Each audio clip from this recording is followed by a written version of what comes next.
አሻራ የአክሱም ዙፋን አልጋ ወራሽ ቅድማልም መንግስት ወጣኝ ቅድማልም ጥበብ ጠንሳሽ አማራን ስልጡን ህዝቦች የሃሮሃን የተጠበብን ሐውልት ያቁም መቅደስ ያነጽን ድንጋይ ፈልጠን አለጠርበን ከጣና ሰማይ ስር የተቼው ዳሩ ማሽነው ለሀገሩ ሰላምን ሸምሮ በፊደላት ማሳ እውቀትን የዘራ ሸማ ፈትሎ ለባሽ ጠቢብ ነው አማራ።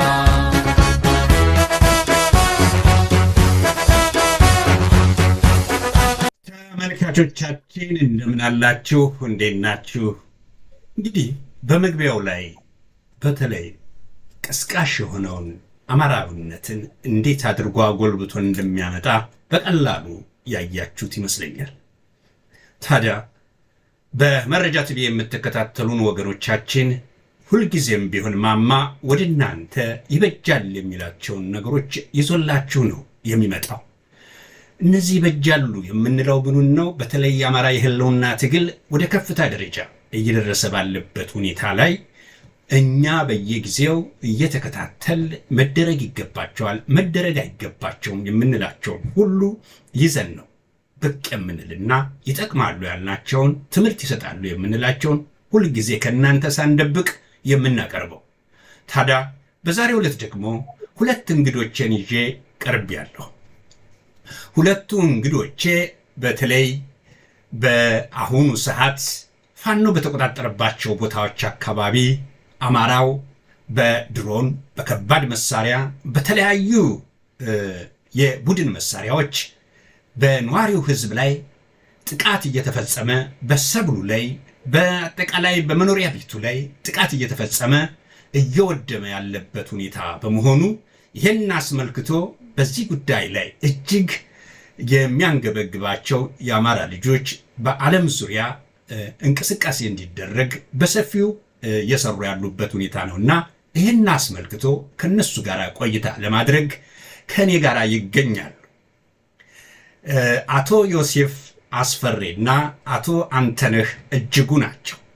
እነሱን ካስተዋወቅኳችሁ በኋላ ቀጥታ አስቸኳይ የእርዳታ ማሰባሰቢያ መድረክ በጦርነት ለሚታመሰው የአማራ ህዝብ ነው። ይሄ ነው ዋናው አርዕስትና በዚህ ጉዳይ ላይ ቆይታ አደርጋለሁ።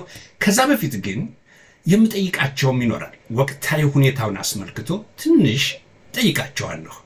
ታዲያ በሶሻል ሚዲያ የምትከታተሉን እናንተ ደግሞ ለሌሎች እንዲዳረስ ማድረግ ዋና ተግባራችሁ ነው። የሰከንድ ስራ ነው ማለት ነው። ይህንን ተጋግዘን ተባብረን እናድርግ። አማራ ምንጊዜም ያሸንፋልና ወደ እንግዶቼ ይዣችሁ ልግባ። እንግዲህ እንኳን ደህና መጣችሁ። እንደምን አላችሁ? እንዴት ናችሁ? እንኳን አብረ ቆየህን። እንደው ልጀምርና ከአቶ ዮሴፍ ልጀምር። በተፈቀደልኝ መሰረት አንተ እያልሁ ነው እንግዲህ ማወራው። አንቱ እየባወራ ደስ ይለኛል፣ ግን አንተ በል ስለተባልኩ አንተነትን ይዤ ነው ሁለታችሁንም የምቀጥለው። በዛ መሰረት እንደ ወንድማዊ ነው የምንወያየው። ወንድማዊ ውይይት ነው የምናደርገው። ለወገናችን ይበጃል የሚባለውን ነገሮች የምናነሳበት ነው። ሌላ የፖለቲካ እንትን ውስጥ ስለሌለው በዛ ደረጃ የምንነጋገር ይሆናልና አቶ ዮሴፍ አስፈሬ ማን ነው የሚለው እንደው በአጭሩ አቶ ዮሴፍ የት ነው የሚኖረው ማን ነው የሚለውን ለተመልካቾቻችን። ኦኬ፣ እኔ ዮሴፍ አበበ አስፈሬ እባላለሁ። ካናዳ ነዋሪ ነኝ። ካናዳ ለንደን ኦንታሪዮ የምትባል ከቶሮንቶ የ2 ሰዓት መንገድ ርቀት ላይ የምትገኝ ከተማ ናት። እዚች ከተማ ውስጥ አትሊስት ከ35 ዓመት በላይ ኖሬባታለሁ። በዚህ በምንኖርበት ኢትዮጵያውያኖች ተሰባስበን የኖርንባት፣ አማሮችን ማህበር ያቋቋምንባት እና ለወገናችንም አስፈላጊውን ነገር ለማድረግ ያቅማችንን ያደረግንበት አካባቢ ነው የሚኖረው ማለት እችላለሁ። እዚሁ ላይ ጨርሻለሁ። አመሰግናለሁ አቶ ዮሴፍ አስፈሬ። ወደ አቶ አንተነህ እጅጉ ልሂድ። አቶ አንተነህ አንተም ራስህን እሺ እጅግ በጣም አመሰግናለሁ። በዚህ መድረክ ላይ ተገኝተን ሐሳባችን እንድናካፈል ስለተፈቀደልን ፕሮግራሙንም ስላዘጋጀ በጣም እናመሰግናለን። አንተነህ እጅጉ እባላለሁኝ።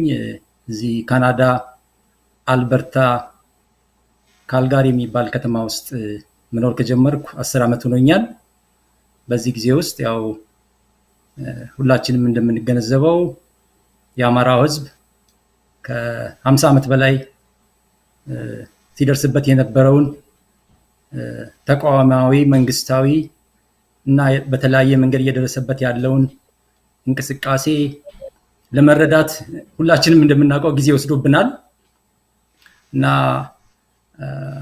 በተለያዩ ሁኔታዎች እነዚህን ነገሮች በማጥናት በተለይ በዚህ በመኖርበት ካልጋሪ ውስጥ ያሉ አማሮች እንደ ጥንቱ ወይም እንደ በፊቱ አማራ ነኝ ብሎ መውጣት በማይቻልበት ዘመን የኛ ታላላቆች እዚህ የነበሩ በእውነት እናቶ ሞላለት አበራ የሚባሉ ሰዎች ጥቂት ሰዎችን 4-5 ሰዎችን ይዘው እየተሰባሰቡ እያጠኑ በኋላ ሞረሽን አግኝተው ከሞረሽ ጋራ ሞር ህዝቡን ለማንቃት ለማደራጀት ብዙ ሰርተዋል።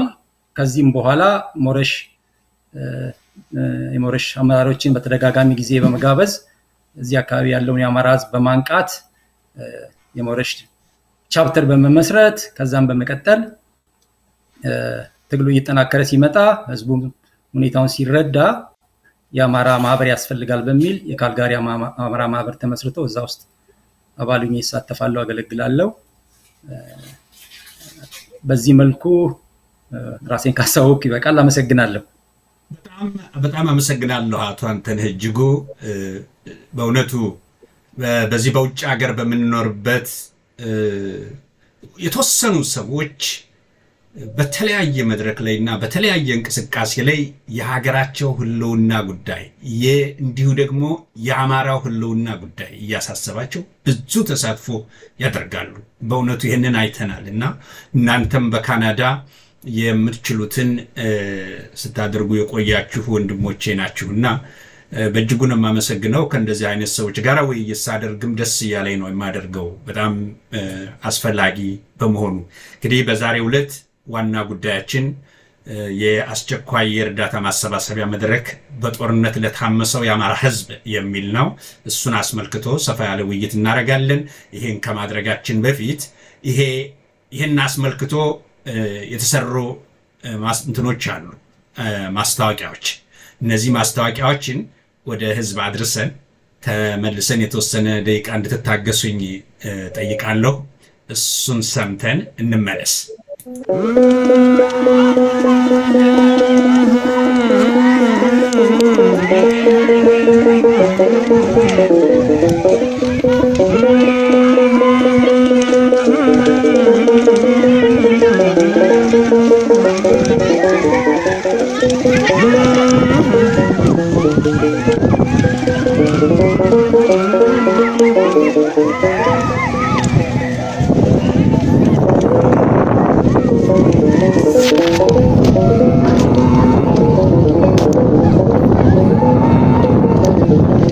ጎጃም አለን አለን፣ ወሎ አለን አለን፣ ሸዋ አለን አለን፣ ጎንደር አለን አለን።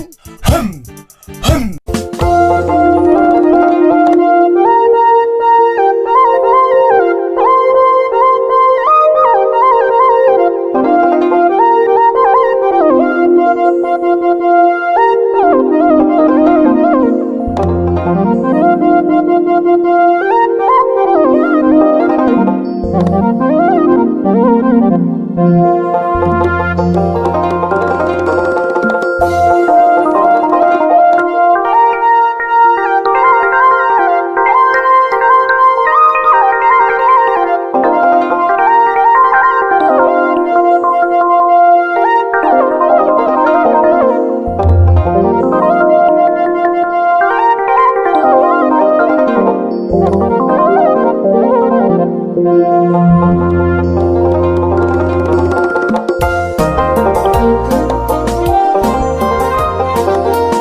ማስታወቂያው ይሄንን ይመስል ነበረ።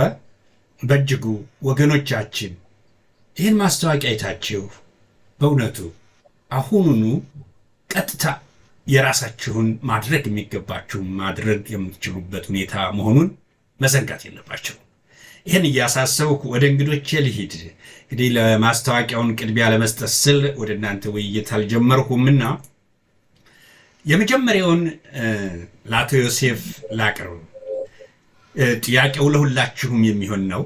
ግን እንዴት ነው የፋኖን ትግል እኔ ወደዚህ ወደ ሰብአዊ ጉዳያችሁ ወደ ዝግጅታችሁ ይዣችሁ ከመሄዴ በፊት ያላችሁን የእናንተን ግላዊ አስተያየት ትንሽ የአማራ ህዝብ ህልውና ጉዳይ ላይ ያለህ አመለካከት ምንድን ነው? በጣም አመሰግናለሁ። እሱ ባለው ማማ ሚዲያንም ይህን እድል ስለሰጠን በጣም እናመሰግናለን። እንግዲህ የፋኖ ትግል የሚጀምረው ከአማራ ህዝብ ማህበረሰብ የወጣቱ ትግል። ይሄ ምክንያቱ በኢትዮጵያ ውስጥ በተደረገው ላለፉት 50 ዓመት ፖለቲካ ውስጥ የአማራን ህዝብ ታርጌት ያደረገ ብሔረተኝነት ተፈጥሯል። ያ የተፈጠረው ብሔረተኝነት የአማራን ህዝብ አንድ ቁጥር ጠላታችን ነው በሚልና ይሄ ማህበረሰብ መድከም አለበት፣ መድቀቅ አለበት፣ መፈናቀል አለበት ብሎ ፕሮግራም ቀርጸው እስከ መንግስት ስልጣን ድረስ የበቁበት ሁኔታ ተፈጥሯል። ያ ሁኔታ የአማራ ህዝብ ደግሞ ብሔረተኛ ስላልነበረ ረጅም ዘመን የፖለቲካ ማህበረሰብ መስርቶ አገር መስርቶ ስለነበረ ኢትዮጵያዊነትን ጨብጦ ሀገርና ዜግነትን ከፍ አድርጎ የሄደ ማህበረሰብ ስለሆነ ለዚህ ሴራ ተጋላጭነት ገጥሞታል። ግንዛቤ ማጣት ሳይሆን እንደ ዜጋ መኖር እንደ ሀገር መቀጠል ለአንድ ህብረተሰብ ትልቅ እሳቤ ስለነበረው ያንን ለማስቀጠል በሚያደርገው ጥረት ከስር ከጀርባው የተወጋበት ሁኔታ ነው የተፈጠረው። እነኚህ ብሔረተኞች እሱን አፍርሰው ሀገሪቷንም አፍርሰው በሱ መቃብር ላይ ሌላ ሀገር ለማስወለድ የተነሱ ናቸው። ስለዚህ በጊዜው ይሄንን ከግንዛቤ ወስዶ እንኳን አገር ሊያተርፍ ራሱንም በማያተርፍበት ሲቹዌሽን ውስጥ አስቀመጡት። በዛ ሁኔታ ውስጥ እንዲገባ አደረጉት። ይሄ በመሆኑ ለረዘም ላለ ጊዜ እየተጨፈጨፈ በትዕግስት ሲጠብቅ ከነገ ዛሬ ይሻላል ሲል ቢጠብቅም የሚለወጥ ነገር የለም። የመንግስታቱ እንኳን እነኚሁ ብሔረተኞች በስልጣን በተለዋወጡ ቁጥር እንኳን እየባሰ እንጂ እየተለወጠ ይሄዳል። ስለዚህ ወጣቱ ቆሚያ ላይም በሚል በያለበት ሳይነጋገር በአንድ ላይ ተነሳ። የአማራ ህዝብ ለሀገር መሰዋት ባህሉ ነው። ሀገሪቷን ሲጠብቅ የኖረ ህዝብ ነው። ለሌላ የከሌ ማህበረሰብ ብሎ እንኳን ሳይሆን በአገሪቷ ዜጋ ሁሉ መዳን አለበት ብሎ ለሀገር ድንበር ሲዋደቅ የኖረ ማህበረሰብ በመሆኑ አሁንም ሲነሳ ወጣቱ በአንድ ጊዜ ለአማራ ህልውና መነሳት ቻለ። ፋኖ የዛ ውጤት ነው። የማህበረሰቡ ባህልና እሴቶች ውጤት ነው። የአማራ ህዝብ የነጻነት ትግል የሀገር ትግል የለመደበትና ሲታገልለት የኖረበት በመሆኑ ለአማራ ህዝብ ህልውና ወጣቶቹ በሚያስገርም ሁኔታ ላለፉት 2-3 ዓመታት ውስጥ ያሳዩት የነጻነት ትግል ራስን የአማራን ህዝብ ለመቋቋም ያደረገው ትግል ከፍተኛ ውጤት አስገኝቷል። ይሄ በሚሆንበት ጊዜ ሁሉ ነገር አልጋ ባልጋ ነው ማለት ነው። ጠላቶቻችን ህዝባችንን ያፈናቅላሉ፣ ይጨፈጭፋሉ፣ ወደ ስደት ያወጣሉ፣ ንብረት ያወድማሉ። ዴስቲቱት ለማህበር የአማራ ማህበረሰብ እርሻውን ሰብሉን ያቃጥላሉ፣ ከብቱን ይገላሉ። የደቀቀ ማህበረሰብ ለማድረግና እንዳይንሰራራ አከርካሪውን ለመስበር ትግል ያደረጉበት ነው። በዛው አንጻር የአማራ ወጣቶች ጠመንጃ በማንሳት ይሄንን የመጣባቸው ቤታቸው ድረስ የመጣውን የገዢውን መደብ ሰራዊት ተቋቁመው በሚያደርጉት ትግል ውስጥ ህፃናት፣ ሴቶች፣ ሽማግሌዎች እርሻ ከብት ይወድማል፣ ይፈናቀላል። ይሄ ሁሉ ሰብአዊ ቀውስ ይደርሳል። እነኚህን ሰብአዊ ቀውሶች በአንድ ወገን ለመቋቋም በሚደረገው በሌላ በኩል ደግሞ የመጣውን ጠላት ለመዋጋት በሚደረገው ትንቅንቅ ውስጥ ከፍተኛ ችግሮች አሉ። እነኚህም ችግሮች የአማራ ማህበረሰብ በያለበት የድርሻውን እስካልወሰደ ድረስ የአማራ ህዝብ በአሸናፊነት ሊወጣ ይችላል። አሸናፊ ሆኖ እንዲወጣ ከተፈለገ በአማራ ህዝብ ውስጥ የተፈጠረውን ቀውስ የእያንዳችን ድርሻችንን ማበርከት አለብን። ስለዚህ በዚህ በሰብአዊ ድጋፍ ውስጥ የዲያስፖራውን ማህበረሰብ እንዲሳተፍ የተፈለገበት ትልቁ ምክንያት ይሄው ነው። ምንድነው? በተረጋጋ ሀገር ውስጥ ሰላም ባለው ውስጥ ሰርቶ በሰላም ወጥቶ በሚገባ ዲያስፖራ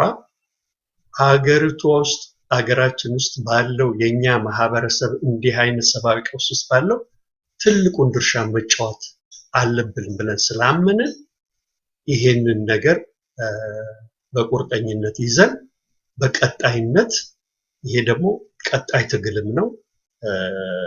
ወደፊትም ይሄ ሰብአዊ ቀውስ የሚቀጥል ነው። እነኚህ ብሔረተኞች ፕሮግራም ቀርጸው የመጡ ስለሆነ ገና ወደፊት ብዙ ይፈናቀላል፣ ብዙ ይጨፈጨፋል፣ ብዙ ይቆስላል። ይሄን ሁሉ የማቋቋሙም ሆኖ የመደገፉ የኛ ድርሻ ከፍተኛ ነው ብለን ስላምን ነው እዚህ ውስጥ የገባ። እንግዲህ የቀረውን ደግሞ ወንድሞችን አንተነህ ጨምርበት። እኔ እዚህ ላይ ባቆም።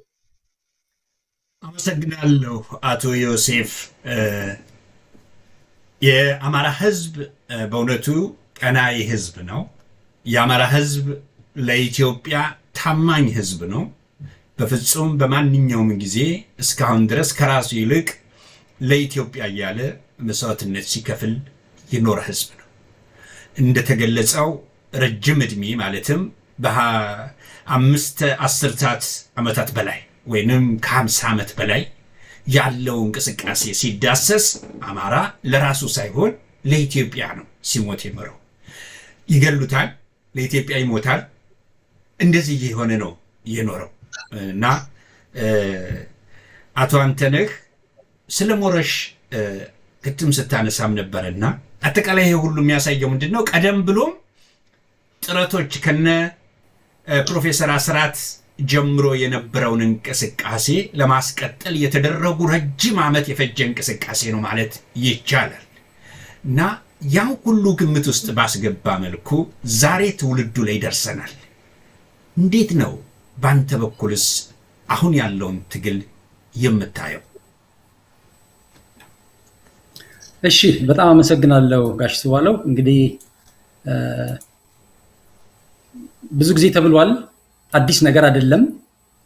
አማራውን ወደዚህ ትግል ያሰባሰበው ብዙ ምክንያቶች አሉ። ምክንያቶቹ እንደውም ከመብዛታቸው የተነሳ ትግሉ ወይም እንቅስቃሴው ዘግይቷል ማለት ይቻላል። እንደሚታወቀው ይሄ ቫይረስ የሆነ የዘረኝነት ነገር፣ የጎሰኝነት ነገር ከተቀነቀነበት ጊዜ ጀምሮ ኢትዮጵያ ውስጥ ጥቂት ብሔረሰቦች ያንን በማቀንቀን ያንን እዛ ላይ ተንተርሰው የሐሰት ትንክርት በማዘጋጀት አማራውን በሚያጠቃ አማራውን በሚጎዳ መልኩ እስከ 40 እና 50 ዓመት ሂደውበታል፣ ሰርተውበታል። በዚህ ጊዜ ውስጥ ሁሉ አማራ መንግስትን የሚያከብር መንግስትን የሚቀበል መንግስታዊ ስርዓትን ተከትሎ የሚተዳደር ሳይኮሎጂ ስላለው ኢትዮጵያን በመመስረት ሂደት ውስጥ ይሄን ትልቅ ሚና ስለተጫወተ መንግስት ያድነኛል፣ መንግስት ይጠብቀኛል የሚል ሐሳብ ነበረው። ሲያስብም ወይም ሲሰራም ሲታገልም የቆየው በኢትዮጵያ ጉዳይ ላይ ብቻ ነበር እንጂ ወደ ብሔርተኝነቱ አልሄደም ነበር። ነገር ግን እንደሚታወቀው ህወሓቶች በቀረጹት ፕሮግራማቸው አማራን ጠላት አድርገው ሰላማዊ ህይወቱን ለማናጋት እረፍት ለመንሳት ትግል ሲጀምሩ በጠላትነት ያስቀመጡት የአማራን ብሔር ነው እንደ ብሔር። ከዛን ጊዜ ጀምሮ እንግዲህ እንደ ግለሰብ እያንዳንዱ አማራ እንደ አካባቢም እንደ ህብረተሰብም ዘመቻ ሲደረግበት፣ አፈና ግድያ ሲደረግበት፣ ንብረቱ ሲወረስበት፣ ሲወድምበት ኖሯል። ምንም ጥያቄ የለውም። ከመነሻቸው ከወልቃይት መጀመር እንችላለን።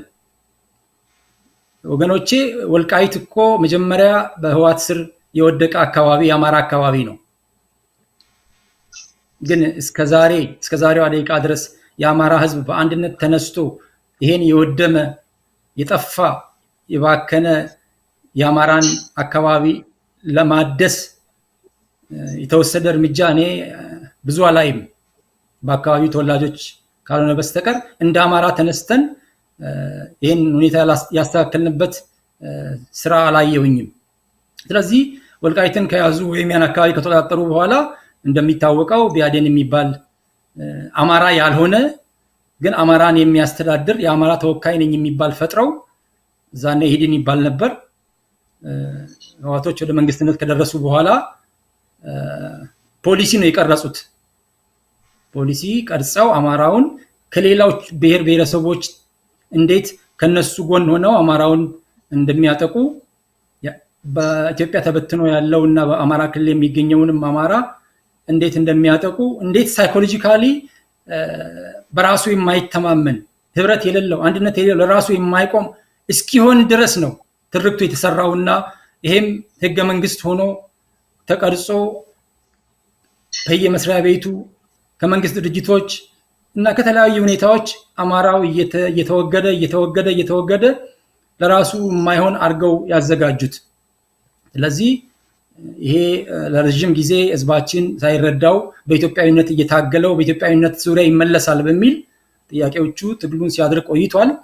እንደማይሆን ሲታይና በወቅቱ የነቁ እነ ፕሮፌሰር አስራት እና ሌሎች ታላቆቻችን ይህንን እንቅስቃሴ ለህዝብ ለማሳወቅ ጥረት አድርገዋል። ያው እንደሚታወቀው ብዙ ችግር ገጥሟቸዋል። ከመንግስትም ከራሳቸው ህዝብም የሚደበቅ ነገር የለም። ይሄን ሁሉ ተሂዶ መላው የአማራ ህዝብ የሚፈልገው ደረጃ ባይደርስም የሚከፈለው መስዋዕትነት ተከፍሎ ሌሎች ደግሞ ቀጥለው ትግሉን ወደ ሞረሽ በተለይ ህዝብን በማንቃት ደረጃ የተጫወተው ሚና ቀላል አይደለም። እኔ ትዝ ይለኛል እዚህ ሀገር እንደመጣሁኝ የሞረሽ ተወካዮች እዚህ ተጋብዘው መጥተው ኖሮ በአጋጣሚ 20 ሰው አይሞላም ተሰባስቦ ውይይት ሲያደርግ የነበረው። ግን እዚህ ከተማ ውስጥ ወይም የምንኖርበት ከተማ ውስጥ እስከ 4000 በላይ አማራዎች እንደሚገኙ ስታቲስቲክ ያሳየናል።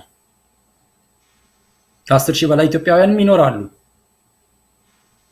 እና 11 ሰው ከ11 እስከ 20 ሰው የማይበልጥ ነበር እየተሰበሰበ ስለራሱ ህዝብ ጉዳይ ስለራሱ መብት ጉዳይ ሲወያይ የከረመው። ቀስ በቀስ እንደሚታወቀው ሞረሽ ያዘጋጃቸው ኮንፈረንሶች መጽሐፍም በማሳተም የጥፋት ዘመን በኋላም ምጽአተ አማራ በሞረሽ የተዘጋጁ የማንቂያ ጽሁፎች በየጊዜው የሚተላለፉ ሬዲዮ ጣቢያዎችን በማቋቋም በእውነት አሁን በህይወት ያሉ ወይም ያለፉም ወንድሞቻችን የተጫወቱት ሚና ህዝባችን ለማንቃት ቀላል አልነበረም። እንግዲህ በዚህ መልኩ እየተላለፈ ትግሉ ከአንዱ ወደ አንዱ እየቀጠለ አሁን አዲሱ ጄኔሬሽን ጨዋታው ልክ አልነበረም። አማራ የሚጫወተው አማራ ባልሆኑ መሪዎቹ ነው። ሌሎች ብሔረሰቦች ግን የራሳቸውን ብሔር ተወካይ ይዘው ነው በኢትዮጵያ አሁን ባለው ህገ መንግስት ላይ ተሳትፎ የሚኖራቸው ወይም የፖለቲካ ጨዋታውን የሚጫወቱት። አማራው ግን አማራ ያልሆኑ ተወካዮች ነበሩ የተሰጡት። ስለዚህ መብቱን ሊያስጠብቁ ጥያቄው ሊመልሱ ሌሎች ክልሎች የደረሱበትን የኢኮኖሚ ፖለቲካና ሌሎች ማህበራዊ ጠቃሚነት ሊያገኝ አልቻለም። ስለዚህ አዲሱ ትውልድ አዲስ አስተሳሰብ ይዞ ቀስ በቀስ እነዚህ ነገሮች መቀልበስ አለባቸው በሚል በሚገርም ሁኔታ እንግዲህ በፊት የምናውቀው የፖለቲካ ድርጅቶች ማንኛውም ስብስብ ተደራጅቶ ፕሮግራም ቀርጾ ስትራክቸር አውጥቶ ደንብ አዘጋጅቶ ነው ወደ ታች ሰው መመልመል የሚሄደው። የፋኖ ትግል ግን የአማራ ትግል ግን ይሄ አልነበረም። ይሄ አይደለም። ከስር በቃን ያሉ በአዲስ አስተሳሰብና በአዲስ ትግል የተደራጁ ጥቂት ሰዎች በየሰፈራቸው በየአካባቢያቸው ንብረታቸውን ሽጠው ከብቶቻቸውን ሽጠው ሌላም ንብረት ያላቸው ከንግዱ ህብረተሰብም የንግድ ቢዝነሳቸውን ሽጠው መምህራንም ተማሪዎችም ገበሬውም ሁሉም ተሰባስበው በየአካባቢው ነው እየተደራጀ ከ5 10 20 የሆነ ቁጥሩ እየጨመረ ያደገ መጥቶ ከታች ወደ ላይ ነው የፋኖ አመሰራረት ወይም የአማራ ህዝብ ትግል የተጀመረውና በሚገርም ሁኔታ በዚህ በሁለት ዓመት ውስጥ እንግዲህ ሁላችንም እንደምንገነዘበው ከጥቂት ቁጥር ተነስቶ ዛሬ ብርጌድ ክፍለ ጦር አይደለም ኮር አይደለም እዝ እንደውም በሚገርም ሁኔታ ደግሞ ዛሬ የአማራ ፋኖ ብሔራዊ ኃይል የሚባል ድርጅት እስከ መመስረት ተደርሷል። ስለዚህ አሁን ህዝቡ ገብቶታል፣ ወጣቱ ቆርጧል፣ መስመሩን አስተካክሏል። ከዚህ በኋላ የአማራ የብሔርተኝነት ትግል መስመሩን ይዞ ውጤታማ እንደሚሆን ምንም አልጠራጠርም። ግን እያንዳንዳችን የሚጠበቅብን ምንድነው የሚለውን ወደፊት በማገኘው ጊዜ ደግሞ ተጨማሪ ማቅረብ እችላለሁኝ። አመሰግናለሁ። በጣም አመሰግናለሁ። አዎ ሂደቶች ቀላል አልነበሩም። አሁን ባለንበት ደረጃ ለመድረስ ቀላል ሂደቶች አይደሉም። በእውነት እንደዚህ የአማራ ልሂቃን ወይንም የአማራ አጠቃላይ ይህን ጉዳይ የሚከታተሉ የመጽሐፍም የማቀነባበርም ችሎታ ያላቸው በሰፊው ወደፊት ያቀርቡታል ብዬ ተስፋ አደርጋለሁ። ቀላል ሂደት ስላልሆነ አሁን ወደ ሰብአዊ ጉዳይ ላይ እናንተ ወደ እየሰራችሁ ወዳላችሁበት ጉዳይ ላይ ይዣችሁ ልግባ። እርግጥ አማራ ምንጊዜም ቢሆን ለሌላ ሲረዳ ኖሯል፣ ሲያግዝ ኖሯል። ለኢትዮጵያ ጉዳይ ሲነሳ ሲወድቅ ኖሯል። በራሱ ህዝብ ላይ የጥፋት እወጃ ታውጆበት ሲመጣ ተንቀሳቅሷል ወይ? እንዴት ነው ይሄ ነገር? እናንተ የቆማችሁበትስ አሁን እየሰራችሁ ያላችሁበት ሁኔታስ በምን ደረጃ ነው ያለ የሚለውን እንድናነሳና እያገናዘባችሁ የህዝቡ እንቅስቃሴ ምን ያህል የጎለበተ ነው በትክክል መነገር ስላለበት ማለት ነው፣ መነሳት ስላለበት፣ መርዳት ስላለበት ወገኖች እና ይሄን አስመልክቶ እንዴት ነው እናንተ ምንድነው እርዳታ የሚባል ነገር ሰው ዝም ብሎ እርዳታ ሲመስለው እንደው እርዳታ ነው እንዲደቀላልም ሊያየው ይችላል። በምን ሁኔታ ላይ ነው ያላችሁት የሚለውን ከአቶ ዮሴፍ ልጀምር። እሺ፣ እንደገና በድጋሚ አመሰግናለሁ። እርግጥ ነው የአማራ ህዝብ በተለይም በዲያስፖራው እስከ ዛሬ ተገቢውን ኃላፊነት ሳይወጣ ኖሯል። አሁንም እየተወጣ ነው የሚለው እምነት የለኝ። የተወሰነው ኃይል ነው አሁንም ኃላፊነቱን እየተወጣ ያለው። አንደኛ ፖለቲካውን መረዳት አለበት። የአማራ ህዝብ የመጣበት መቅሰፍት በህልውናው ላይ ነው። ሊጠፋ የተዘጋጀለት አጀንዳ ተሰርቶ የመጣለት የውጭ ኃይሎች የሚደግፉት ኃይል ነው። ለ50 ዓመት የተሰራ አሁን ገና ፍንጩን እያየን ነው ማለት እንችላለን እንጂ ከዚህም በላይ ነው ገና የሚደርስበት። ስለዚህ በዲያስፖራ ያለው አማራ ኃላፊነቱን መወጣትና መረዳት አለበት። እናት፣ አባቱ፣ አጎቱ፣ አክስቱ ልጅ ዘመዶቹ ያሉት ኢትዮጵያ ውስጥ ነው አሁንም ያሉት። እነሱን የማዳን ኃላፊነት ነው፣ ሌላ ማለት አይደለም። የነሱን ህይወት የመታደግ ኃላፊነት ነው። ይሄንን ኃላፊነት ካልወሰድን ማን ሊወስድልን ይችላል? የውጭ ሀገር ሰው፣ የጎረቤት ሀገር ሰው ወይስ ሌሎች ማህበረሰቦችን እንዲሸከሙ እንፈልጋለን? እኛን መጀመሪያ ባለቤት ካልጮኸው ጎረቤት አይረዳም የሚባል ነገር አለ። እኛ የደረሰብንን ነገር አውቀን ተረድተን እንቅስቃሴ ካልጀመረ ሌሎችን ሊረዱልን ወይም ሊደርሱልን አይችሉም። እኛ ላይ የመጣው የመጥፋት አደጋ መሆኑን በመጀመሪያ ነገር መገንዘብ አለብን። አሁን በሚደረገው አካሄድ ትክክል ያልሆነ አካሄድ ነው። የጥቂት ሰዎችና የተወሰነ ቀን ብቻ ዋን ታይም ቲንግ አይነት አድርገው የሚቆጥሩ ሰዎች አሉ። ያ አይደለም። መሰረታዊ ችግር ነው ያለብን። መሰረታዊ የህልውና ችግር ነው የመጣብን። ይሄንን ከተገነዘብን ማህበረሰባችንን በውጭ ያለው በተለይም ሰብአዊነትን በተመለከተ ሰብአዊ ድጋፍን በተመለከተ መቋቋም ያለበት ሪሶርስ እዚህ ብዙ ስላለ እዚህ ትንሽም ቢሰበሰብ እዛ ሲር ትልቅ ስለሚሆን ይሄንን ኃላፊነት የዲያስፖራው ኃላፊነት ነው ብለን ነው እኛ ምናምን ማድረግም አለብን ብለን እኛ ልናሰባስብ ሞከር ነው። ግን በዛ ልክ ሪስፖንስ አለው ወይ አማራው? የለውም። ይሄ ግን ከኃላፊነቱ እንዲወርድ አያደርገውም። የበለጠ ተጠያቂ ነው የሚያደርገው። ሌሎች ካጠቁን የበለጠ የራሱን ማህበረሰብ ያልታደገ ማህበረሰብ ውዳቂ ማህበረሰብ ነው። ስለዚህ የራሱን ማህበረሰብ ለመታደግ ራሱን ሞቢላይዝ ማድረግ አለበት፣ ሪሶርሱን ማስተባበር አለበት፣ የራሱን ማህበረሰብ ማቋቋም አለበት እና ወጣት ልጆቹ የአማራ ወጣት ልጆቹ በፋኖነት ተሰማርተው ትግል ሲያደርጉ ይሄኛውን ካረዳ ነው ከጀርባ ደግሞ የተጎዳው ማህበረሰብ እማናቋቁመው ከሆነ ትግሉ ሊሳካ ይችላል? አይችልም።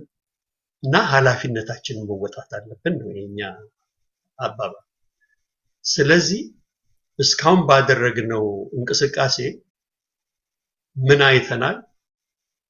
የማይሆኑ ምክንያቶች የሚደረድሩ የማህበረሰባችን ክፍሎች አሉ። እከሌ ስለሆነ ነው፣ እከሌና እከሌ ስለተከፋፈሉ ነው። ቢከፋፈሉስ የአማራ እናት መረዳት የለባትም እንዴ? ቆስላ መታከም የለበትም እንዴ? ህፃናቱ መብላት የለበትም እንዴ? እከሌና እከሌ ቢከፋፈሉ ምንድነው? የፖለቲካ ጉዳይ ነው። ይሄ ደግሞ አዲስ የጀመርነው ፖለቲካ ነው። ይሄ የሚጠበቅ ነው። ትግሉ ደግሞ ረጅም ነው። በሁለት ቀን የሚያልቅ ትግል መስሏቸው ከገመቱና አንዳንድ ጊዜ መዋጮ አድርገው የሚጠፉ ሰዎችም አሉ። ኖ ያ አይደለም። ይሄ ረጅም ትግል ነው። ይሄ የሁላችንም ኃላፊነት ነው። ትግሉ የሚሳካው ደግሞ የሁላችንም ትብብርና አቅማችንን ስናስተባበር ነው። ይሄ ግንዛቤ መጨበጥ አለበት። ዋናው ነገር የኛ ኃላፊነት የአድቮኬሲ ስራ መስራት፣ ለዓለም ማህበረሰብ ማስተዋወቅ፣ የዲፕሎማሲውን ትግል ማገዝና ይሄኛውን ሰብአዊ ድጋፍ ማድረግ ነው። ሁለቱ ናቸው። አብዛኛው ሰው በሶሻል ሚዲያ የሚታየው ፖለቲካ ውስጥ ገብቶ የመሪነት ሚና ሊጫወት ይፈልጋል። ያ የሚሆን አይደለም። ኦፒኒየን መስጠት፣ ሐሳብ መስጠት ትክክል ቢሆንም ግን ፖለቲካውን የሚጫወቱት ወታደራዊውን የሚጫወቱት እዛው መሬት ላይ ያሉ ኃይሎች ናቸውና የኛው ወጣቶች ህዝቡም አለንና እነሱ ናቸው።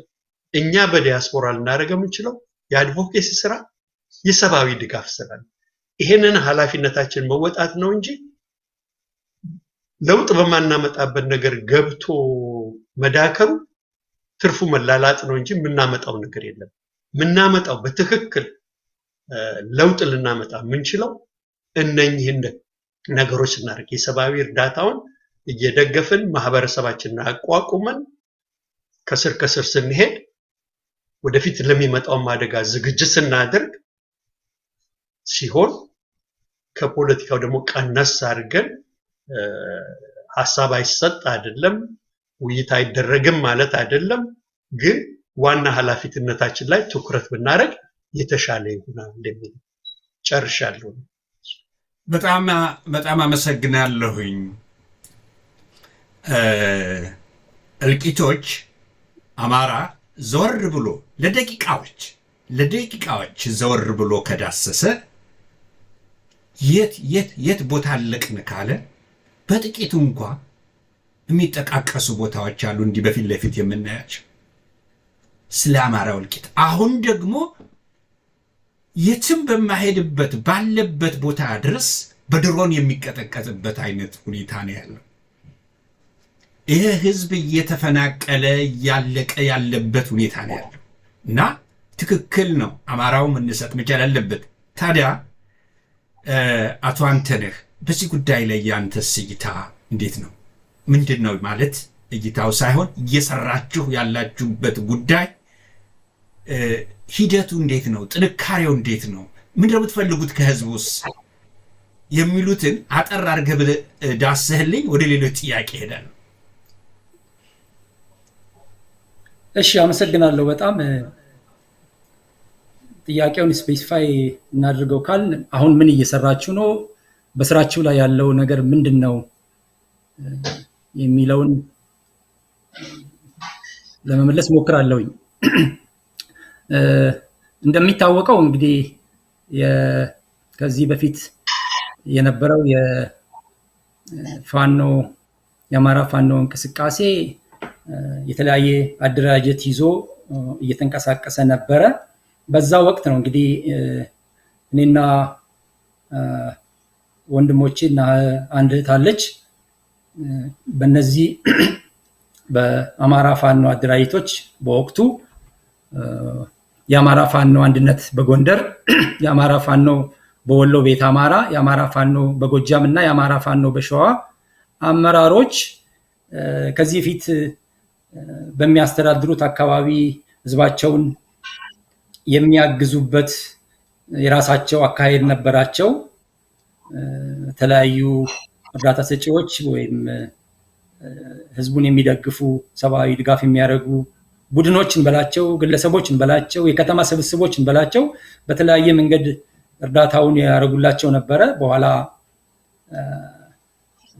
አካሄዱ አንዳንድ መስመር የሳተ ሆኖ ስለተገኘ ያንን ለማስተካከል በወሰዱት እርምጃ ያው እንደምናውቀው እስቲ በክፍለ ሀገር ደረጃ አይነት ሀብት አሰባሰብ፣ እርዳታ አሰባሰብ እናድርግ የሚል እንቅስቃሴ ተጀምሮ ጥሩ ፕሮግሬስ ሳይቶ የአማራ ፋኖ አንድነት በጎንደር፣ የአማራ ፋኖ በሸዋ፣ የአማራ ፋኖ በወሎ ቤት አማራ እና የአማራ ፋኖ በጎጃም ተወሰነ ህዝባቸውን የሚደግፉበት በጦርነቱ በረሃቡ ለደረሰው ችግር ጥቂት እርዳታ አግኝተው ነበረ ከዲያስፖራው አማራ ማህበር በተለያየ ከተማ ካሉት በዓለም ላይ።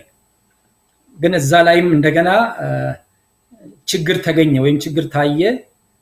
ያንን ደግሞ እንደገና ገምግመው ይመስለኛል ከአሁን በኋላ በክፍለ ሀገር ደረጃ መሰብሰቡን አቁመናል ብለው ተወካዮቹን ወይም በየክፍለ ሀገሩ ተወክለው የነበሩትን አስተባባሪዎች ለስራቸው ላበረከቱት አስተዋጽኦ ምስጋና ሰጥተው በአዲስ መልክ እነዚህ ቅድም ያልኳቸው የፋኖ አደራጅቶች የጋራ የጊዜያዊ የሰብአዊ ድጋፍ አሰባሳቢ ኮሚቴ የሚባል እኔና ወንድሞቼ ያለንበት ኮሚቴ አዋቅረው ይህን ስራ እንድንሰራ የስራ መመሪያ ሰጥተው በዛ የስራ መመሪያ መሰረት እንቅስቃሴ እንድናደርግና ዲያስፖራ ላይ የሚገኘውን በተለይ እኔ ያለሁበት ግሩፕ በሰሜን አሜሪካ በካናዳ እና በአሜሪካ ያለውን የአማራ ተወላጆች በማስተባበር የሰብአዊ ድጋፍ እንድናሰባስብ ኃላፊነት አደራ ጥለውብናል። ይሄ ኮሚቴ በኢንጂነር ላከ ምስክር የሚመራ ኮሚቴ ነው። በዚህ ውስጥ ሁለታችንም እናገለግላለን። በዚህ መልኩ ነበር ሁኔታው የተጀመረው። እነዚህ አራቱ የአማራ አደረጃጀቶች ብሔርተኝነቱን አጠንክረው የያዙ በግልጽ ዓላማቸውን የአማራውን የመጨረሻ ጄኖሳይድ ለማስቆም እንቅስቃሴ ላይ ትግል ላይ ያሉና በሚያስተዳድሩት አካባቢ ያለውን ህዝብ እንድንደግፍ፣ ረሃብ አለ፣ ድርቅ አለ፣ በጦርነት እርሻው ተቃጥሏል፣ ሰብሉ ወድሟል፣ ህዝቡ ምንም ሕክምና ያገኝበት ሚንስ የለም፣ ተዘግቷል። ስለዚህ ይሄን እኛ መንግስት አይደለንም፣ ባጀት የለንም፣ እርዳታ እንፈልጋለን ከአማራው ህዝባችን ዲያስፖራ ካለው በሚል በቀረበው ጥያቄ እንድናስተባብር ነው ኃላፊነት የተሰጠን።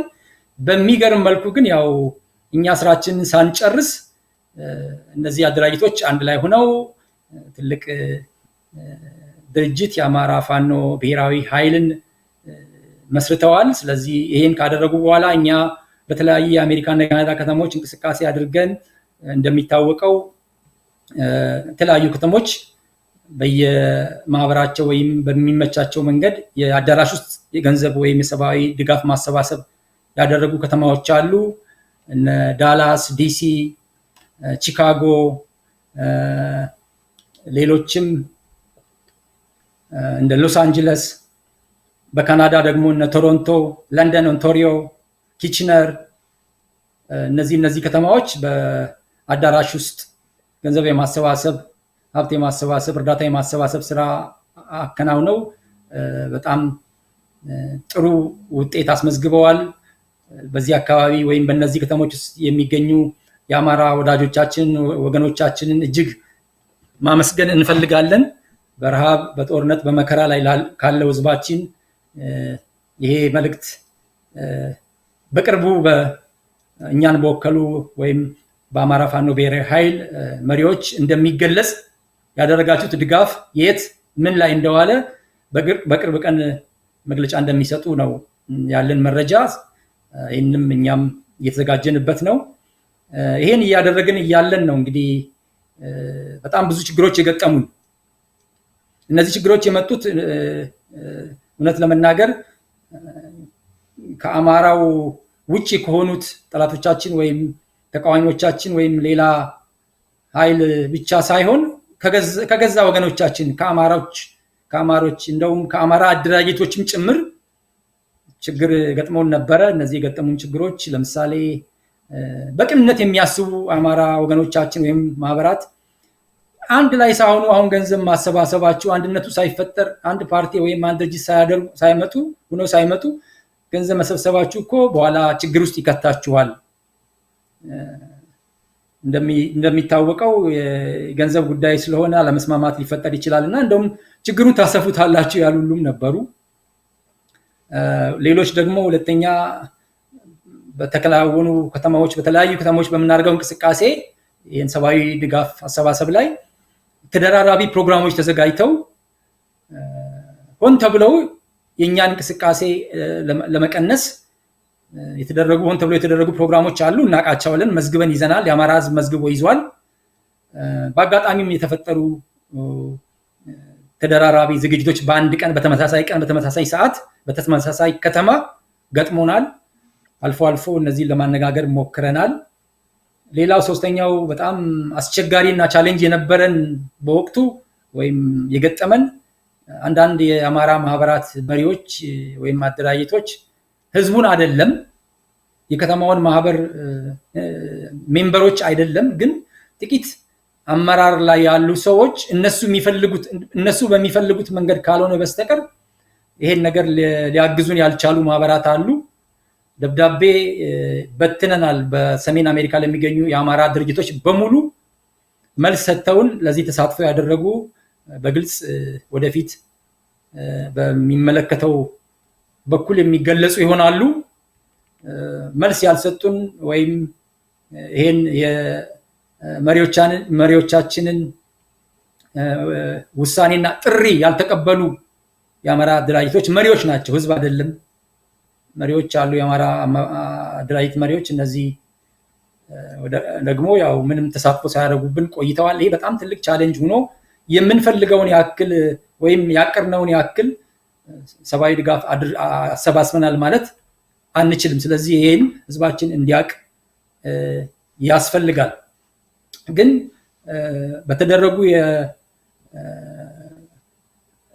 የሰብአዊ ድጋፍ አሰባሰብ ላይ ቅድም ከጠቀስኳቸው ከተሞች በተጨማሪ ሌሎች ከተሞችም የአዳራሽ ስብሰባ ያድርጉ እንጂ እንደ ማህበር በጣም ብዙ እርዳታ አድርገውልናል። ወደፊት ቅድም እንዳልኩት በሊስት ለህዝብ ይፋ የሚደረግ ይሆናል። በጣም ደግሞ እኔ በጣም የገረመኝ አዲሱ ትውልድ በአዲስ አስተሳሰብ እና በአዲስ አሰራር እንዴት ትግሉን እያገዘ ወይም ህዝባችንን እያገዘ እንደሆነ ሳይ እኔ በጣም ነው የገረመኝ። በጣም ወጣቶች ናቸው። በጣም ወጣቶች ናቸው። ቲክቶክ ላይ ወጥተው ፎሎዎቻቸውን ጠርተው ጋብዘው እኛን ጠርተው ጋብዘውን ለምሳሌ እንደ ሃይማኖት የሚባል ቲክቶከር እንደ ቲክቶከር ሌላ ጥቁሩ ግስላ የሚባል ቲክቶከር እነ መክብብ ዮሪ ያ አማራ ዛሬ እነዚህ አይነት ቲክቶክ ግሩፖች ጋብዘውን በሚገርም መልኩ ወጣቶችን ጠርተው ተከታዮቻቸውን ጠርተው ትልቅ ገንዘብ አሰባስበውልናል። ይሄን ለህዝባችን ድጋፍ አድርሰናል። ወደፊት ያውን ቅድም እንዳልኩት በሚመለከተው ክፍል አስፈላጊው መግለጫ፣ መረጃ፣ ምስጋና የሚቀርብ እንደሆነ አውቃለሁኝ። ከዚህ ላይ እንግዲህ አሁን መፍትሄው ምንድነው ያለንበት ሁኔታ የሚለው ምንም ጥያቄ የለውም። ህዝቡ ያለው እንግዲህ በጦርነት ላይ ነው ህዝባችን ያለው። እንደሚታወቀው ገበሬው ማዳበሪያ ስጡን ብሎ ጥያቄ ጠይቋል። በጅራፍ እየጮኸ ጥያቄውን አቅርቧል። የተሰጠው መልስ ግን እስር ነበረ፣ መጋዝ ነበረ። ማዳበሪያውን ሳያገኝ ወደ ጦርነት ተከፍቶበታል። እንደገና ሙሉ ጦርነት ነው የተካሄደበት። በዚህ መካከል ያለ ማዳበሪያ ያዘጋጃት እርሻ በቂ ውጤት እንኳን ባይኖራትም እሷንም እንደገና ጦርነት ተከፍቶበት በጦርነት እየተቃጠለ አውድማው፣ ሰብሉ፣ ከብቱ፣ እንስሳቱ እንግዲህ ከዚህም አልፎ ያው በዚህ በድሮንና በከባድ መሳሪያ ህዝባችን ላይ እየደረሰ ያለውን መከራ ሁላችንም እንገነዘባለን። መድኃኒት የለም፣ ተዘግቷል። ክልሉ መግቢያ መውጫው ተዘግቶ ህዝቡ መድኃኒት አያገኝም፣ ሕክምና አያገኝም። ያሉም የነበሩም የተሰሩም ጥቂት ግንባታዎች ወይም የህብረተሰቡ መጠቀሚያ እንደ ክሊኒክ፣ ሆስፒታል ያሉ ውስጣቸው ከመድረቁ አልፎ እንደገና በድሮን መደብደብ፣ በመድፍ በከባድ መሳሪያዎች እየተቃጠሉ እየወደሙ አልቀዋል። ስለዚህ ህዝባችን ይሄ ከፍተኛ ችግር አለበት። ትምህርት ቤቶች የነበሩትም ያው እንደምታውቁት የወታደር ካምፕ ሆነዋል። በከባድ መሳሪያ እየተደበደቡ በጣም መሰረተ ልማቱ ኦልሬዲ ወድሟል። ድርቁም እዚህ ላይ ተጨማሪ ሆኖ የምናየው ነው። ስለዚህ ይሄን እያየን እንዴት ነው ተኝተን የምናድረው? ይሄን እያየን ይሄን እየሰማን እንዴት ነው እንቅልፍ የሚወስደን? ይሄን እያየን ይሄን እየሰማን እኔ ከዚህ ወገን ነኝ አንተ ከዛ ወገን ነህ ተብለን የምንነጋገረው የምንወቃቀሰው ይሄ ካልሆነ ብለን ክራይቴሪያ የምናዘጋጀው እንዴት ነው? ስለዚህ በመላው ዓለም ላይ የሚገኝ የአማራ ተወላጆች ይህን መልእክት የሚሰሙ ይመስለኛል። ብዙ ወንድሞቻችን እህቶቻችን ወጥተው ይህን ጉዳይ አስረድተዋል። አዲስ አይደለም፣ ግን ሲሪየስሊ አስበን ይህን ጉዳይ ተመልክተን እያለቀ ያለውን በረሃብ፣ በበሽታ፣ በጦርነት የደቀቀ ያለውን ህዝባችንን የምንታደግበት ወይም የምናግዝበት፣ መድኃኒት የምናቀብልበት፣ ጉርሻ ምግብ የምንሰጥበት፣ ለታረዘው ልብስ የምናቀርብበት፣ ሌሎች መሰረታዊ ድጋፎችን የምንደግፍበት ብቻ ሳይሆን ነገ ህዝባችን በዚህ ትግል ውጤት ካመጣ እና ወደሚቀጥለው ምዕራፍ ሲሸጋገር ቀጣይ የሆነ የግንባታ ስራ ሊያሰራ የሚችል ሲስተም ዛሬ ካላዘጋጀን፣ ዛሬ ካልተባበርን፣ ዛሬ ካልተስማማን፣ ዛሬ ካልመሰረትን መቼ ነው? ለዚህ ሁሉም ሰው ይሄን ሊያስብ ይገባል። ሁሉም ሰው ይሄን ሊገነዘበው ይገባል። ለዚህ የራሱን አስተዋጽኦ ሊያበረክት ይገባል። የሀሳብ ልዩነቶች፣ የስትራቴጂ ልዩነቶች ሊኖሩ ይችላሉ። ሰዎች ነን። የተለያየ አመለካከት ሊኖረን ይችላል። የተለያየ ሀሳብ ሊኖረን ይችላል። ግን ዋናውን ጎል መርሳት የለብንም። ጎላችን ምንድነው የሚለውን በማሰብ ለህዝባችን የሚያስፈልገውን ድጋፍ ለማድረግ ጊዜው ዛሬ ነው። መሰባሰባችን ዛሬ ነው። እኔ እርግጠኛ ነኝ ሰው ጠፍቶ አይደለም። በዚህ ሰዓት እኔ የዚህ ጊዜያዊ ሰብአዊ ድጋፍ አሰባሳቢ ኮሚቴ ውስጥ የማገለግለው ከኔ የተሻሉ ብዙ የአማራ ልጆች፣ ብዙ ጠንካራ ፕሮፌሽናል ሰዎች እንዳሉ በምኖርበትም አካባቢ ይሁን በሌሎች አካባቢ አውቃለሁ፣ አገኛለሁ። እነዚህ ሰዎች ወደፊት ስላልመጡ፣ ራሳቸውን ኮሚት ስላላደረጉ፣ ስላልታወቁ ብቻ ነው። ስለዚህ እባካችሁ እንሰባሰብ፣ ወደፊት ኑ። የተሻለ እውቀት፣ የተሻለ ሙያ፣ የተሻለ ስራ የምንሰራ ሰዎች ብዙ የአማራ ልጆች አለን። አስቡ፣ አትርሱ። ያ ገበሬ ነው፣ ያ የአማራ ገበሬ ነው ያስተማራችሁ። እሱ በሚከፍለው ግብር ነው ተምረን ሃይስኩል ጨርሰን ዩኒቨርሲቲ ገብተን ሌሎችንም እዚህ ደረጃ ልንደርስ የቻልነው ያ ገበሬ አፈር ገፊ ገበሬ በሚከፍለው ታክስ ግብር ነው እዚህ የደረስነው። ሃይስኩሎችም ይሁኑ ዩኒቨርሲቲዎች ኢትዮጵያ ውስጥ ያሉት ሁሉ የተመሰረቱት የተገነቡት በዛ ገበሬ በሚከፍለው ግብር ነው። ስለዚህ ውለታ አለብን፣ አደራ አለብን። ዛሬ ወደ ኋላ ተመልሰን ልናየው ይገባል። በችግሩ፣ በመከራው፣ በረሃቡ፣ በድርቁ ጊዜ ልንመለከተው ይገባል፣ ልናግዘው ይገባል። ስለዚህ ይሄ መውጫችን ነውና ለዛሬ ብቻ ሳይሆን ነገ የሚጠብቀን ትልቅ ስራ አለ ለህዝባችን የሚለው ለማሳለፍ ነው። አመሰግናለሁ። በጣም አመሰግናለሁኝ። በእውነቱ ዘርዘር አድርገህ ነው አቶ አንተነህ አቅርበኸዋል።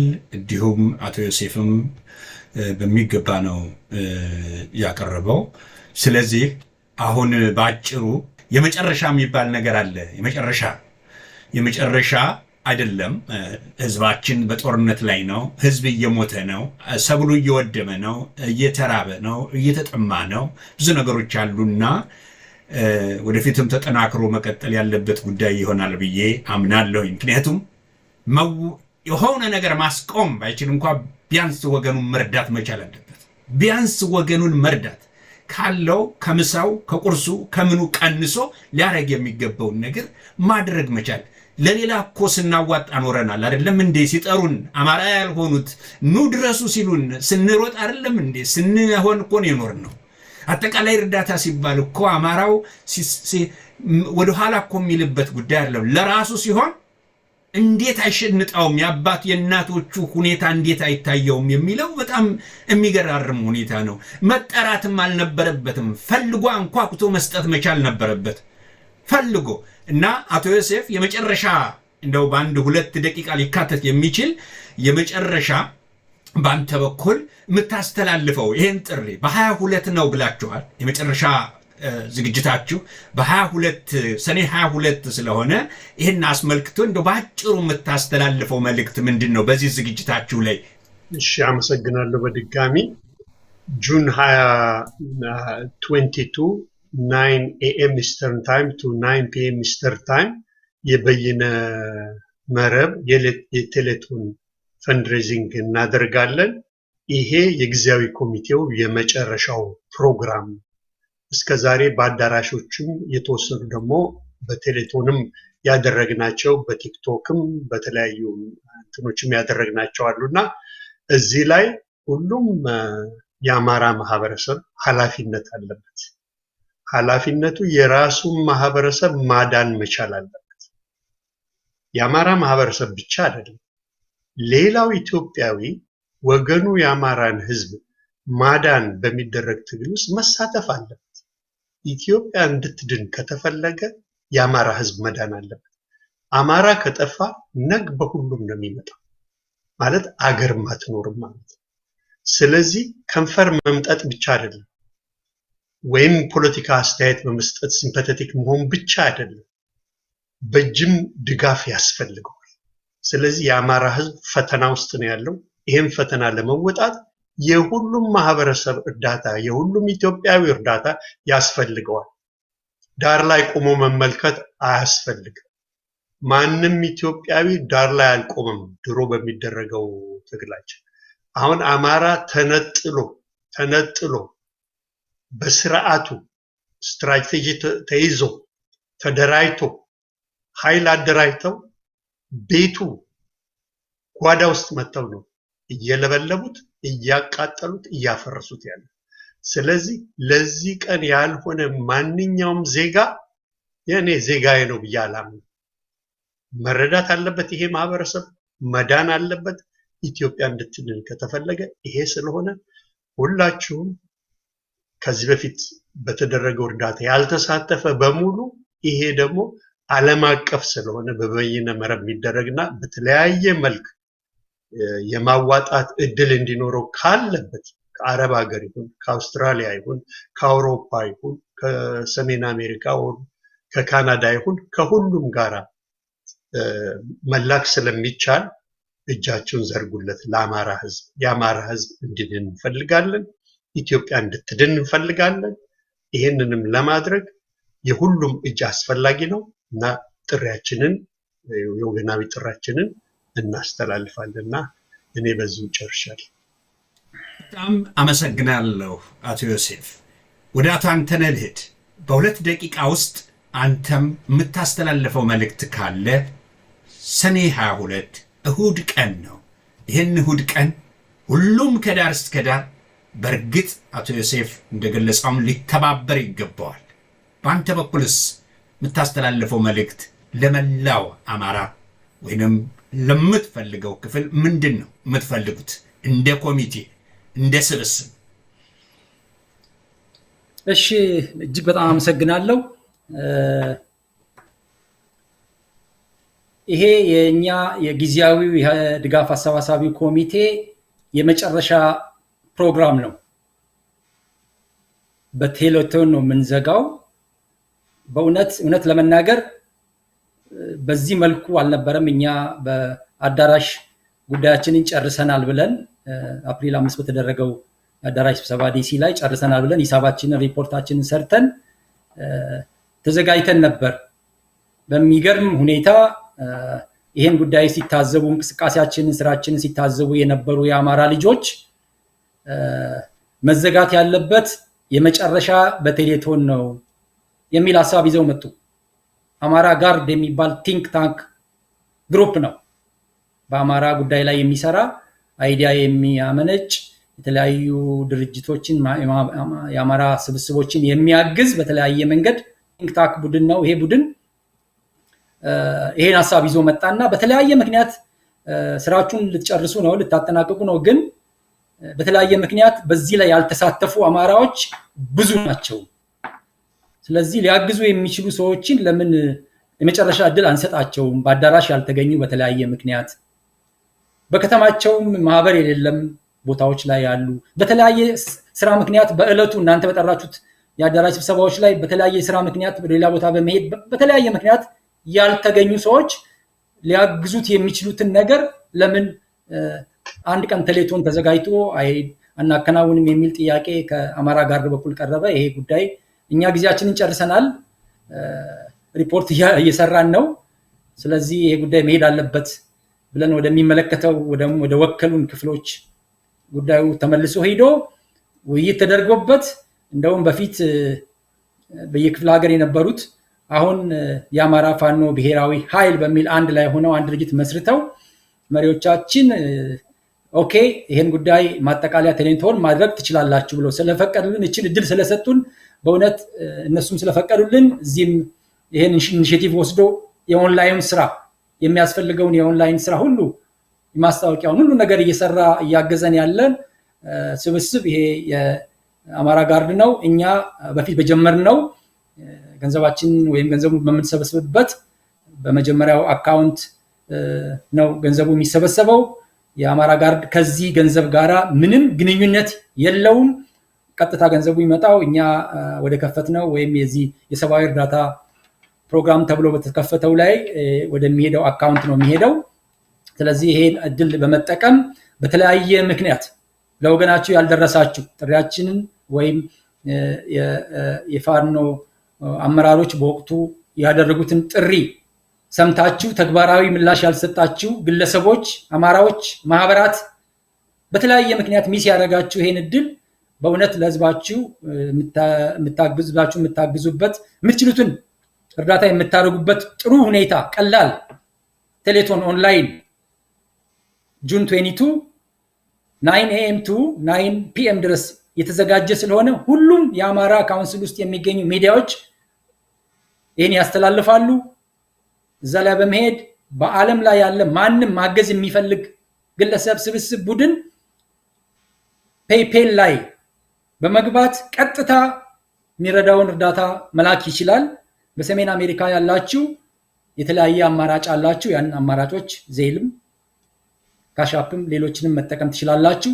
ፔይፔሉ ግን ከዓለም ላይ የሚገኝን እርዳታ መሰብሰብ የምንችልበት ሲስተም ስለሆነ በዩሮፕም በመካከለኛው ምስራቅም በአፍሪካም በሌሎችም ያላችሁ ውድ የአማራ ልጆች እኛም ስራችንን አጠናቀል እናስረክብ ስለሆነ የመጨረሻ ቴሌቶናችን ፕሮግራማችንን መዝጊያ የምናደርግበት ላይ ተገኝታችሁ እርዳታችሁን እንድትዘረጉ እጠይቃለሁኝ። ከዚህ በኋላ አዲስ የተመሰረተው ብሔርተኛው የአማራ ፋኖ ብሔራዊ ኃይል የራሱን አደረጃጀት፣ የራሱን ስትራክቸር፣ የራሱን ሁኔታ አስተካክሎ ወደፊት በሚመጣው ቋሚ ኮሚቴ ቅድም እንዳልኩት ገና ተጀመረ እንጂ ብዙ ምንሰራው ስራ ይጠበቅበታል። አማራ የሚሰራው ስራ ብዙ ይጠበቅበታል። ለዛ የሚያበቃ ቋሚ ኮሚቴ እስከሚሰይሙ ድረስ እኛ የመጨረሻ ቴሌቶኑን አድርገን የምንጨርስ መሆናችንን ለማሳሰብ ነው። ስለተሰጠኝ እድል በጣም አመሰግናለሁ። እግዚአብሔር ይስጥልኝ። በጣም አመሰግናለሁ ሁለታችሁንም በእጅጉ ነው የማመሰግነው። ወገናችን ህዝባችን ማወቅ ያለበት ግን አንድ ነገር አለ። እንደገለጻችሁት ሰዓት በሰፊው ይዘን አሁን የምናነሳቸው ብዙ ነገሮች ይኖራሉ። እነዛም ብናነሳ ደስ ይለኛል። ግን ሌላም ጊዜ ልንመለስበት በተለያዩ ፕሮግራሞች መመለስ ስለሚያስፈልግ በሰፊው ወደፊት የምናነሳቸዋለን። ለጊዜው ግን በተለያዩ ሚዲያዎች የተለያዩ እንግዶች ቀርበው ጉዳዩን እንደሚያስረዱ እንደሚገልጹ ሰምቻለሁኝና በተለያዩ ገለጻዎች እስከ ጁን 22 ድረስ የተለያዩ እንቅስቃሴዎች እንደሚደረጉ ነው። ይሄ ብቻ አይደለም፣ ጁን 22 ብቻ አይደለም። ካሁኑ ጀምራችሁ ማድረግ የምትችሉ አንድ ከተማ ላይ ብቻ ዋሽንግተን ዲሲ ወይንም ቨርጂኒያ ወይንም እንደዚህ የሚባል ነገር አለ። አንዱ ብቻ እኮ ብዙ ታምር መስራት ይችላል፣ እንኳን በዓለም ዙሪያ ይቅርና። ይሄ ለአማራ ነው። ለአማራ የሚከፈል መስዋዕትነት በጣም በጣም ወደ ኪስ ገብቶ የሚደረገውን ማድረግ፣ ለወገን መድረስ፣ ለበሬዎቻቸው ለተገደሉባቸው፣ ሰብላቸው ለወደመ፣ ፋኖ በአካባቢያችሁ አልፏል ተብሎ በድሮን ለተደበደቡ ወገኖቻችን ለነሱ መድረስ እኮ ታላቅ ኩራት ነው። ይሄ ዘላለማዊ ማንም ሰው እንኳ ባያውቀው በእግዚአብሔር ዘንድ በህሊና ዘንድ እጅግ አስደሳች ነውና ይሄንን ልትተገብሩት ይገባል። ስለዚህ እንግዶቼ እያቀረቡ ያሉት መልእክት ከ9 እስከ 9 ፒኤም ከ9 ኤኤም እስከ 9 ፒኤም ለ12 ሰዓታት የሚቀጥል የቴሌቶን ፕሮግራም ስለሆነ ይሄንን እንግዲህ በኢስተርን ታይም ነው። በኢስተርን ታይም ማለት በአሜሪካ ወይም በኒውዮርክ ታይም ለማለት ይመስለኛል ካልተሳሳትኩ። በዛ አማካኝነት እንግዲህ በአውሮፓ ያላችሁ ከቀኑ አካባቢ ማለት ነው የሚጀምረው ወደ ሚዳይ አካባቢ ነው። ከዛ ጊዜ ሰዓት ጀምሮ በዓለም ዙሪያ ያላችሁ ይሄን ታይም ተጠቅማችሁ ማድረግ የምትችሉትን ሁሉ እንድታደርጉ እንግዲህ ጥሪያቸውን መቀበል ያስፈልጋል። እንደማማም በእውነቱ ይህን እናበረታታለን። ወገኖቻችን በመረጃ ቲቪ የምትከታተሉን፣ በሶሻል ሚዲያው የምትከታተሉን ይህን ጉዳይ እንደራሳችሁ ጉዳይ ወስዳችሁ አደራ አለባችሁ ነው የምንለው። አቶ ዮሴፍን እንዲሁም አቶ አንተነህን በሌላ ጊዜ በሰፊው እንገናኛለን። ለዛሬው እዚህ አክብራችሁኝ ስለተገኛችሁ በተመልካቾች ስም እያመሰገንኩ ሰላም ሁኑልኝ። መልካም ጊዜ እንዲሆንላችሁ እመኛለሁ።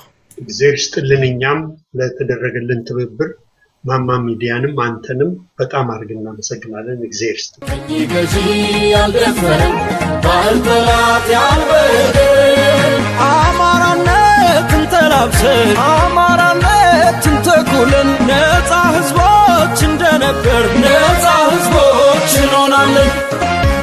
አማራንን ነፃ ህዝቦች ታሪክ ባምኑ የዘከረን ቀኝ ገዢ ያልደፈረን ባህል ጠላት ያልበደል አማራነትን ተላብሰን አማራነትን ተኩለን ነፃ ህዝቦች እንደነበር ነፃ ህዝቦች